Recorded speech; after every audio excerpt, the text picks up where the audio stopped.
Welcome back. The Biden-era environmental agenda is officially on the chopping block. EPA Administrator Lee Zeldin is rolling back 31 costly Biden-era EPA regulations, calling it the most consequential day of deregulation in American history.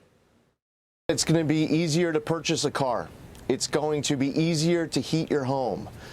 Operating a small business is going to be easier. We need to unleash energy dominance, pursue permitting reform, make America the AI capital of the world, bring back those American auto jobs. The American public spoke loud and clear that they want this economic relief, and at the end of the day, that's what we're talking about here. But those climate activists, they are furious, somehow forcing Americans to buy expensive EVs and making their power plants more efficient is a win for the polluters. That's how they think. Meanwhile, the same climate warriors who are screaming about Trump's EPA are the ones that are actually torching the environment in the name of saving it. Right now, tens of thousands of acres of the Amazon rainforest are being chopped down to welcome the COP30 climate summit. That's right. This is what they're doing. They're literally paving over the rainforest, and can't forget that private jets, they're going to touch down there to save the planet, too, because they're bringing all the important people.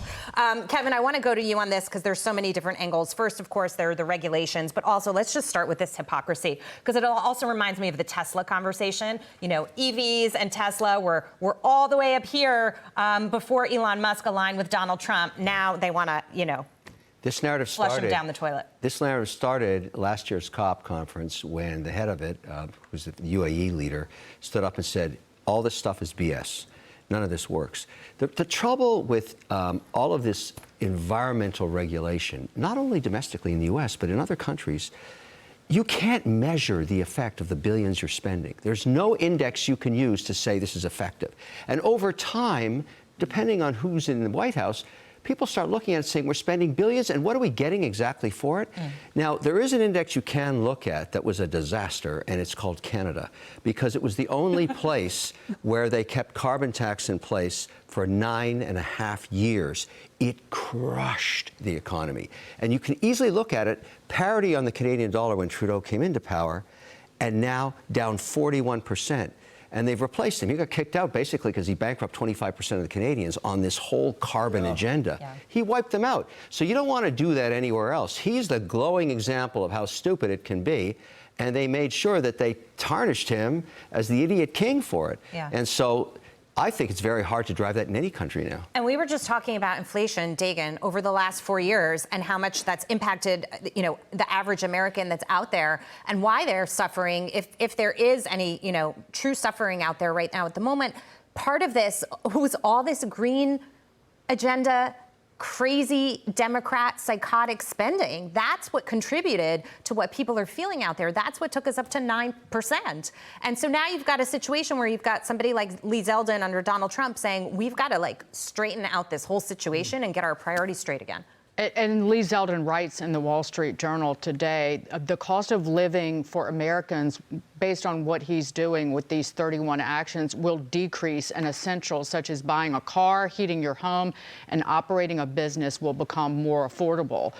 When Joe Biden, right after he was inaugurated, John Kerry, his climate czar, came out and said the United States could take our emissions to zero, and it wouldn't have any impact on world emissions. So why do it then? Because it's not about, because they know they can't measure what they're doing, and it's not about climate change. It is about power and control and spending other people's money. So under 4 years, the land of the free was shackled, and the home of the brave was taken to the brink of financial ruin under these climate hawks. And it's even worse if you look in places what they have tried to do to say sub-Saharan Africa. It's climate colonialism, where John Kerry looked at these nations and said, we will not give, the West will not give you funding if you are going to try to produce your own, extract your own fossil fuels. We will cut you off. You are not going to use natural gas. You're not allowed to turn the lights on, in essence. And there is nothing more vile than that. It also makes me think about Taylor, California, and the wildfires and the fact that there was a lack of forest management, and they fought so hard against that. Yet at this COP30 event, they're destroying the forest to make a point. It does not make sense to me. I wish we could pull up songs on the fly, because you guys know that Counting Crow song, They Paved Paradise to Pull Up a Parking Lot? That's what was running through my head, Jackie, when you were Written talking. by Joni Mitchell. Yeah, oh, good gravy. That's a Joni Mitchell song. Yeah. We're coming full circle here. That's all I could sing in my head as you were showing the Amazon forest and literally paving it down for the climate elitists. I love that you talk about California. When you talk about the wildfires, new home building, what has to go on there. It's an old report from 2021, but the National Association of Home Builders said the cost of building a new single-family home solely due to new regulations that California has implemented with regulatory costs. They have gone from $65,000 in 2011 to $93,000 in 2021. So a 44% increase solely because of regulatory costs in California. That's why you have insurers and other, frankly, businesses. Was it John Taffer who sat here a few weeks ago who says, I can't operate a business in California right now? And so you get that because it's the regulations. I think one of the smartest things Trump does that flew under the radar a little bit is he said, for every new regulation, we cut 10. That is arguably, for me, better than the economy than a tax cut. Because I remember every time a congressman says, oh, we passed a new law, I'm like, okay, well, I'm not voting for you because I don't need new bills and new laws. I need fewer bills, fewer laws. Cut it down. Every time you tout that you passed something, you're going home. I don't want that. I'm totally with you on that, actually. And just to dig in a little bit more to what the EPA did here. So they're pulling back regulations on power plants, on steam power, on refineries, on all trucks, even your heavy-duty trucks, pulling back regulations. Food and grocery stores are going to have fewer regulations. And they're going to pull back spending on environmental justice and DEI. Oh, and one more thing. How are you going to get your training? No, one more thing. This is for you, California. They're going to provide for more prescribed burns.